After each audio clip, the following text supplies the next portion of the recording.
ರಾಜ್ಯ ಹಾಗೂ ರಾಷ್ಟ್ರ ರಾಜಕೀಯದಲ್ಲಿ ತೀವ್ರ ಚರ್ಚೆ, ಆರೋಪ, ಪ್ರತ್ಯಾರೋಪಗಳಿಗೆ ಕಾರಣವಾಗಿರುವ ಮುಖ್ಯಮಂತ್ರಿ ಸಿದ್ದರಾಮಯ್ಯ ಕುಟುಂಬದ ವಿರುದ್ಧದ ಮೈಸೂರು ನಗರಾಭಿವೃದ್ಧಿ ಪ್ರಾಧಿಕಾರ ಅಂದರೆ ಮುಡಾ ನಿವೇಶನ ಹಗರಣಕ್ಕೆ ಮಹತ್ವದ ತಿರುವು ಸಿಕ್ಕಿದೆ. ಮುಡಾ ನಿವೇಶನಗಳನ್ನ ವಾಪಸ್ ನೀಡಲು ಮುಖ್ಯಮಂತ್ರಿ ಸಿದ್ದರಾಮಯ್ಯವರ ಪತ್ನಿ ಬಿಎಂ ಪಾರ್ವತಿಯವರು ನಿರ್ಧರಿಸಿದ್ದಾರೆ. ಈ ಸಂಬಂಧ ಮುಡಾ ಆಯುಕ್ತರಿಗೆ ಅವರು ಪತ್ರ ಬರೆದಿದ್ದಾರೆ. ಹೌದು, ಮುಡಾ ಹಗರಣ ಸಂಬಂಧ ಸಿದ್ದರಾಮಯ್ಯವರ ವಿರುದ್ಧ ಇತ್ತೀಚೆಗೆ ದಾಖಲಾಗಿದ್ದ ಲೋಕಾಯುಕ್ತ ಎಫ್ಐಆರ್ ಅನ್ನ ಆಧರಿಸಿ ಇಡಿ ಇಸಿಐಆರ್ ದಾಖಲಿಸಿದ ಬೆನ್ನಲ್ಲೇ ಪಾರ್ವತಿಯವರು ಪರಿಹಾರವಾಗಿ ಪಡೆಯಲಾದ 14 ನಿವೇಶನಗಳನ್ನು ಮುಡಾಗೆ ಹಿಂತಿರುಗಿಸಲು ಒಪ್ಪಿದ್ದಾರೆ.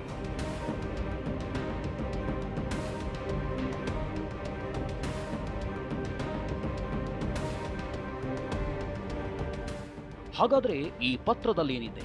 ಮೈಸೂರು ತಾಲೂಕು ಕಸಬಾ ಹೋಬಳಿ ಕೆಸರೆ ಗ್ರಾಮ ಸರ್ವೆ ನಂಬರ್ 464ರಲ್ಲಿನ 3 ಎಕರೆ 16 ಗುಂಟೆ ವಿಸ್ತೀರ್ಣದ ನನ್ನ ಜಮೀನನ್ನ ಪ್ರಾಧಿಕಾರ ಭೂಸ್ವಾಧೀನವಿಲ್ಲದೆ ಉಪಯೋಗಿಸಿಕೊಂಡಿದ್ದಕ್ಕಾಗಿ ಮೈಸೂರು ನಗರಾಭಿವೃದ್ಧಿ ಪ್ರಾಧಿಕಾರದಿಂದ ಪರಿಹಾರವಾಗಿ ವಿಜಯನಗರ 3 ಮತ್ತು 4ನೇ ಹಂತದಲ್ಲಿ ವಿವಿಧ ಅಳತೆಯ 14 ನಿವೇಶನಗಳನ್ನು ಮಂಜೂರು ಮಾಡಿರುವುದು ನಿಮಗೆ ತಿಳಿದಿದೆ.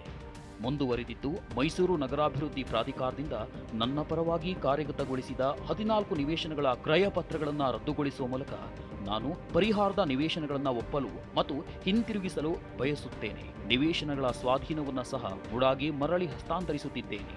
ದಯವಿಟ್ಟು ಈ ನಿಟ್ಟಿನಲ್ಲಿ ಆದಷ್ಟು ಬೇಗ ಅಗತ್ಯ ಕ್ರಮಗಳನ್ನು ಕೈಗೊಳ್ಳಿ ಎಂದಿದ್ದಾರೆ. ನನ್ನ ಪತಿಯಾಗಿರುವ ರಾಜ್ಯದ ಮುಖ್ಯಮಂತ್ರಿ ಸಿದ್ದರಾಮಯ್ಯ ಅವರು ತಮ್ಮ 40 ವರ್ಷದ ಸುದೀರ್ಘ ರಾಜಕಾರಣದಲ್ಲಿ ಯಾವುದೇ ಸಣ್ಣ ಕಳಂಕವೂ ಅಂಟಿಕೊಳ್ಳದಂತಹ ನೈತಿಕತೆಯನ್ನು ವ್ರತದಂತೆ ಪಾಲಿಸಿಕೊಂಡು ಬಂದವರು. ರಾಜಕೀಯವೂ ಸೇರಿದಂತೆ ಸಾರ್ವಜನಿಕ ಜೀವನದಲ್ಲಿ ಕಾಣಿಸಿಕೊಂಡು ಅವರಿಗೆ ಮುಜುಗರ ಉಂಟು ಮಾಡಬಾರದು ಎಂಬ ನಿರ್ಧಾರಕ್ಕೆ ಬದ್ಧಳಾಗಿ ಬದುಕಿದವಳು. ನಾನೆಂದೂ ಮನೆ, ಆಸ್ತಿ, ಚಿನ್ನ, ಸಂಪತ್ತನ್ನು ಬಯಸಿದವಳಲ್ಲ. ಯಾವುದೇ ಕಾರಣಕ್ಕೂ ನನ್ನಿಂದ ಅವರ ರಾಜಕೀಯ ಜೀವನಕ್ಕೆ ಒಂದು ಸಣ್ಣ ಹನಿಯಷ್ಟು ಕಳಂಕ ತಟ್ಟಬಾರದೆಂದು ಎಚ್ಚರಿಕೆಯಿಂದ ನಡೆದುಕೊಂಡವಳು. ನನ್ನ ಪತಿಗೆ ರಾಜ್ಯದ ಜನತೆ ಹರಸುತ್ತಾ ಬಂದ ಪ್ರೀತಿ, ಅಭಿಮಾನಗಳನ್ನು ದೂರದಿಂದಲೇ ಕಂಡು ಸಂತೋಷ ಮತ್ತು ಹೆಮ್ಮೆ ಪಟ್ಟವಳು.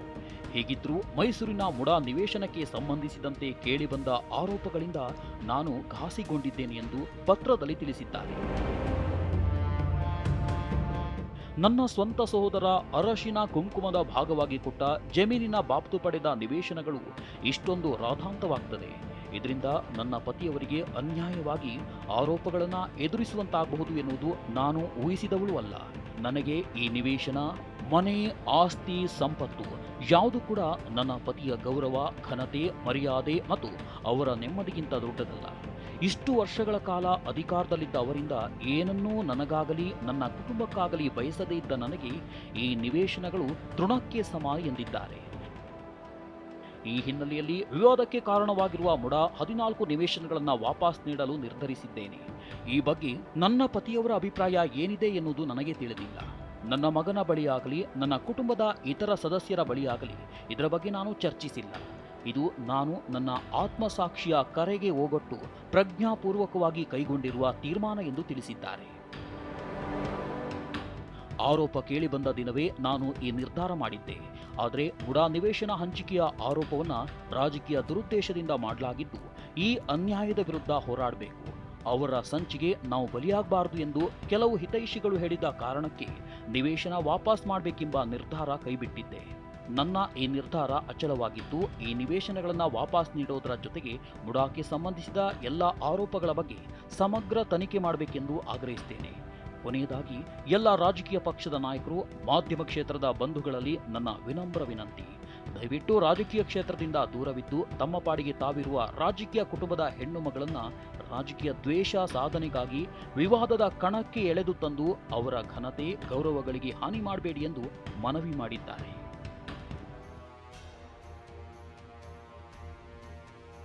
ಪತ್ನಿ ಪಾರ್ವತಿ ಮುಡಾ ಸೈಟ್ಗಳನ್ನು ಹಿಂತಿರುಗಿಸಿದ ಬೆನ್ನಲ್ಲೇ ಮುಖ್ಯಮಂತ್ರಿ ಸಿದ್ದರಾಮಯ್ಯ ಟ್ವೀಟ್ ಮಾಡಿದ್ದಾರೆ. ನನ್ನ 4 ದಶಕಗಳ ಸುದೀರ್ಘ ರಾಜಕಾರಣದಲ್ಲಿ ಎಂದೂ ಕೂಡ ಮಧ್ಯೆ ಪ್ರವೇಶಿಸದೆ ಕುಟುಂಬಕ್ಕಷ್ಟೇ ಸೀಮಿತವಾಗಿದ್ದ ನನ್ನ ಪತ್ನಿ ನನ್ನ ವಿರುದ್ಧದ ದ್ವೇಷದ ರಾಜಕಾರಣಕ್ಕೆ ಬಲಿಯಾಗಿ ಮಾನಸಿಕವಾಗಿ ಹಿಂಸೆ ಅನುಭವಿಸುವಂತಾಗಿರುವುದಕ್ಕೆ ನನಗೆ ವಿಷಾದವಿದೆ ಎಂದು ಸಿದ್ದರಾಮಯ್ಯ ತಿಳಿಸಿದ್ದಾರೆ. ಮೈಸೂರಿನ ಮುಡಾ ಭೂಸ್ವಾಧೀನ ನಡೆಸದೆ ವಶಕ್ಕೆ ಪಡೆದಿದ್ದ ಜಮೀನಿಗೆ ಪರಿಹಾರ ರೂಪದಲ್ಲಿ ನೀಡಿದ್ದ ನಿವೇಶನಗಳನ್ನು ನನ್ನ ಪತ್ನಿ ಪಾರ್ವತಿ ಹಿಂತಿರುಗಿಸಿದ್ದಾರೆ.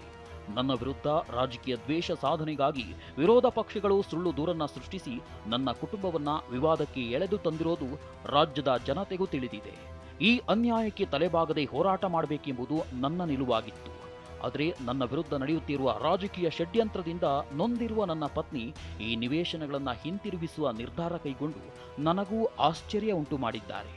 ನನ್ನ 4 ದಶಕಗಳ ಸುದೀರ್ಘ ರಾಜಕಾರಣದಲ್ಲಿ ಎಂದೂ ಕೂಡ ಮಧ್ಯ ಪ್ರವೇಶಿಸದೆ ಕುಟುಂಬಕ್ಕಷ್ಟೇ ಸೀಮಿತವಾಗಿದ್ದ ನನ್ನ ಪತ್ನಿ ನನ್ನ ವಿರುದ್ಧದ ದ್ವೇಷದ ರಾಜಕಾರಣಕ್ಕೆ ಬಲಿಯಾಗಿ ಮಾನಸಿಕವಾಗಿ ಹಿಂಸೆ ಅನುಭವಿಸುವಂತಾಗಿರುವುದಕ್ಕೆ ನನಗೆ ವಿಷಾದವಿದೆ. ಹೇಗಿದ್ರೂ ನಿವೇಶನಗಳನ್ನು ಹಿಂತಿರುಗಿಸಿದ ನನ್ನ ಪತ್ನಿಯ ನಿರ್ಧಾರವನ್ನ ನಾನು ಗೌರವಿಸುತ್ತೇನೆ ಎಂದು ಟ್ವೀಟ್ ಮಾಡಿದ್ದಾರೆ.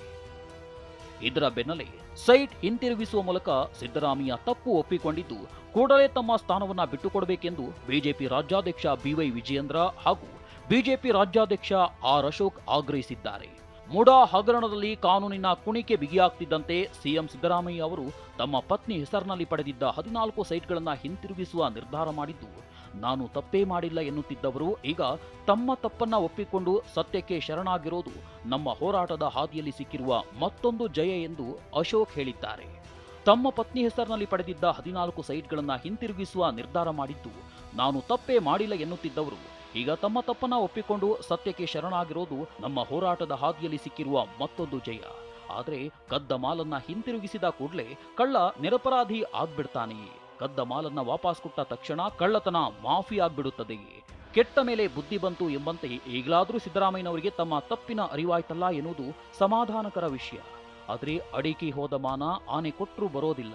ಸಿಎಂ ಸಿದ್ದರಾಮಯ್ಯನವರೇ ತಾವು ತನಿಖೆ ಎದುರಿಸಲೇಬೇಕು. ನಿಷ್ಪಕ್ಷಪಾತ ಮತ್ತು ಪಾರದರ್ಶಕ ತನಿಖೆಗಾಗಿ ತಮ್ಮ ಸ್ಥಾನಕ್ಕೆ ರಾಜೀನಾಮೆ ಕೊಡಲೇಬೇಕು. ಅಲ್ಲಿಯವರೆಗೂ ನಮ್ಮ ಹೋರಾಟ ನಿರಂತರವಾಗಿ ಮುಂದುವರಿಯುತ್ತದೆ ಎಂದಿದ್ದಾರೆ. ಕರ್ಮ ರಿಟರ್ನ್ಸ್ ಹ್ಯಾಶ್ಟ್ಯಾಗ್ ಬಳಸಿ ಸಿದ್ದರಾಮಯ್ಯವರ ವಿರುದ್ಧ ಹರಿಹಾಯ್ದಿದ್ದಾರೆ. ಮುಡಾ ಹಗರಣ ಕರ್ಮ ರಿಟರ್ನ್ಸ್ ಹ್ಯಾಶ್ಟ್ಯಾಗ್ ಬಳಸಿ ಸಿದ್ದರಾಮಯ್ಯವರ ವಿರುದ್ಧ ಹರಿಹಾಯ್ದಿದ್ದಾರೆ. ಮುಡಾ ಹಗರಣದಲ್ಲಿ ಲೋಕಾಯುಕ್ತರು ದಾಖಲಿಸಿರುವ ಎಫ್ಐಆರ್ನಲ್ಲಿ ಮುಖ್ಯಮಂತ್ರಿ ಸಿದ್ದರಾಮಯ್ಯ A1 ಆರೋಪಿಯಾಗಿದ್ದಾರೆ. ಅವರ ಪತ್ನಿ ಬಿಎಂ ಪಾರ್ವತಿ A2, ಸಿದ್ದರಾಮಯ್ಯ ಅವರ ಬಾಮೈದ ಮಲ್ಲಿಕಾರ್ಜುನ ಸ್ವಾಮಿ A3 ಮತ್ತು ಭೂಮಾಲೀಕ ದೇವರಾಜು A4 ಆರೋಪಿಗಳಾಗಿದ್ದಾರೆ. ತೂಗುವ ಕತ್ತಿಯಿಂದ ಮುಖ್ಯಮಂತ್ರಿ ಸಿದ್ದರಾಮಯ್ಯ ಅವರು ತಪ್ಪಿಸುತ್ತಾರೆಯೋ ಅಥವಾ ರಾಜೀನಾಮೆಗೆ ಕಾದು ನೋಡಬೇಕು.